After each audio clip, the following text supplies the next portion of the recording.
तो दोस्तों आज हम फिर से आपके लिए लेकर आए हैं देश दुनिया की तमाम ताजा बड़ी खबरें। सबसे पहली बड़ी खबर में आपको बताएंगे कि अल्लाहू अकबर का नारा लाकर हूती विद्रोही ने इजराइल के जहाज को लाल सागर से किया गिरफ्तार।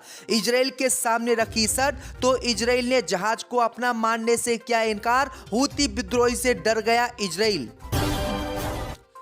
हिजबुल्लाह की बिरकान मिसाइलें देखकर लेबनान बॉर्डर से भागे इजराइल के सैनिक। हिजबुल्लाह से डर रहा है इजराइल। इजराइल के खिलाफ रूस, तुर्की समेत 40 देशों ने खोला नया मोर्चा। 1000 नाव लेकर 45,000 सैनिक गाजा पट्टी के लिए हुए रवाना। इजराइल की सेना से लड़ेंगे जंग।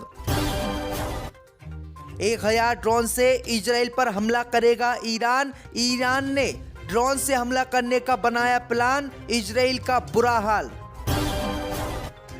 हिजबुल्लाह के हमले में इजराइल के 100 टैंक हुए बर्बाद। हिजबुल्लाह से जंग लड़ना इजराइल के लिए बहुत खतरनाक हुआ साबित। हो गया करोड़ों रुपए का नुकसान। इजराइल की सेना ने अल-शिफा अस्पताल के बाद अब इंडोनेशियन अस्पताल पे किया हमला। 45 फिलिस्तीनियों की हुई मौत। तो दोस्तों सभी खबरों को आपको एक एक कर बताने वाले हैं। वीडियो को लाइक कर चैनल को सब्सक्राइब कर दें। इसी बीच पर तो दोस्तों अगली खबर की ओर तो अल्लाहू अकबर का नारा लाकर इजराइल के जहाज को हूती विद्रोही ने किया हाईजैक।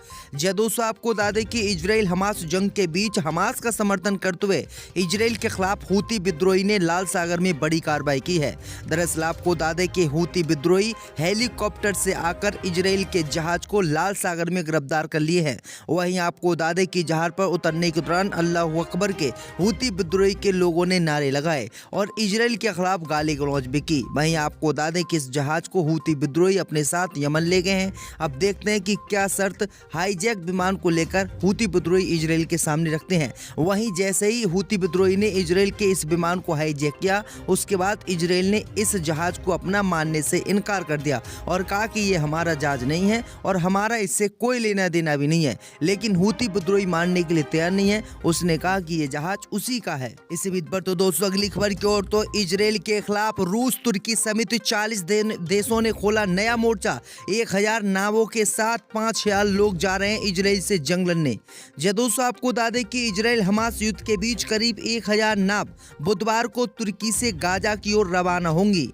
इन नावों पर 40 देशों के करीब 4500 लोग सवार हैं, जो इजरायली नाकाबंदी तोड़ने और इजराइल के समुद्री व्यापार को बाधित करने की कोशिश करेंगे। एक दशक पहले भी इसी तरह की कोशिश हुई थी।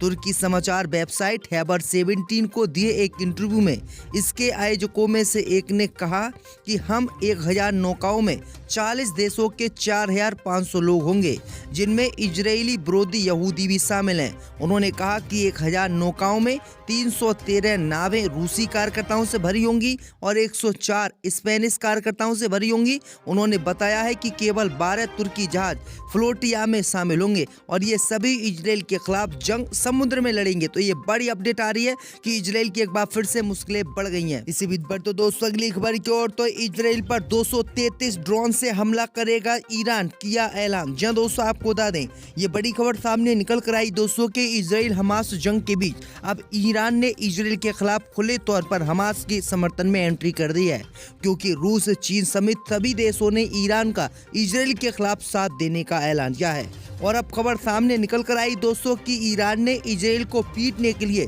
एक खतरनाक प्लान बनाया है। खबर सामने निकल कर आई दोस्तों कि ईरान 1000 ड्रोनों से इजराइल पर हमला करेगा। वहीं आपको बता दें कि इससे पहले जब हमास ने इजराइल पर हमला किया था तो उसने लगभग 5000 रॉकेट एक बार में छोड़े थे, जिसके बाद इजराइल में तबाही मची थी और एक बार फिर से ईरान के ड्रोन अब इजराइल में तबाही मचाने जा रहे हैं। तो ये बड़ी अपडेट आ रही दोस्तों कि 1000 ड्रोनों से ईरान अब इजराइल पर हमला करेगा। इसी बीच पर तो दोस्तों अगली खबर की ओर तो लेबनान बॉर्डर पर इजराइल को हुआ भारी नुकसान। हिजबुल्लाह ने 100 टैंकों को इजराइल के कर दिया बर्बाद। जब दोस्तों आपको बता दें कि इजराइल हमास की जंग में एक तरफ इजराइल हमास के लड़ाकों से गाजा पट्टी में लड़ रहा है, तो दूसरी तरफ हिजबुल्लाह लेबनान बॉर्डर से उसको निशाना बना रहा है। अब खबर सामने निकल कर आई दोस्तों कि लेबनान बॉर्डर पर इजराइल की सेना हिजबुल्लाह से लड़ रही जंग में काफी नुकसान झेल रही है। खबर सामने निकल कर आई दोस्तों कि हिजबुल्लाह के हमलों से इजराइल के मरकाबा 100 टैंक बर्बाद हो गए हैं, यानी 100 टैंक हिजबुल्लाह ने इजराइल के तबाह कर दिए हैं। वही खबर ये भी सामने निकल कर आई दोस्तों कि इजराइल के कई टावर को भी नष्ट हिजबुल्लाह ने कर दिया है और हिजबुल्लाह गुरिल्ला वॉर के जरिए इजराइल की सेना को पस्त करे हुए है। तो ये बड़ी अपडेट आई दोस्तों कि इजराइल को दोनों तरफ से हिजबुल्लाह और हमास तबाह कर रहे हैं। इसी बीच पर तो दोस्तों अगली खबर की ओर तो इजराइल की सेना ने अल शिफा अस्पताल के बाद इंडोनेशिया के अस्पताल पर की बमबारी। दोस्तों आपको बता दें कि इजराइल हमास जंग के बीच इजराइल की सेना ने गाजा पट्टी के अल शिफा अस्पताल पर हमलों के बाद अब उत्तरी भाग में स्थित इंडोनेशियन अस्पताल पर हमला किया है। इजरायली टैंक अस्पताल के नजदीक गश्त कर रहे हैं।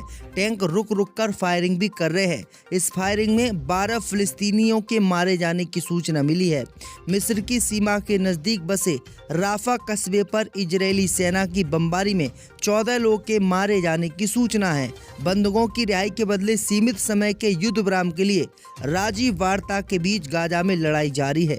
गाजा के सबसे बड़े शरणार्थी शिविर जबालिया में हमास लड़ाकों और इजराइल सेना के बीच भीषण लड़ाई जारी है। वहां पर इजरायली विमानों ने बमबारी भी की है। 1 लाख की आबादी वाला शिविर का ये इलाका हमास के प्रभाव वाला है। इस बीच अल शिफा अस्पताल से निकाले गए 31 बच्चे पहले पैदा हुए, इनको पड़ोसी देश मिस्र ले जाया गया है। तो ये बड़ी अपडेट आ रही दोस्तों। इसी बीच पर तो दोस्तों अगली खबर की ओर तो हिजबुल्लाह की बिरकान मिसाइल देखकर लेबनान सीमा से भागे इजराइल के सैनिक।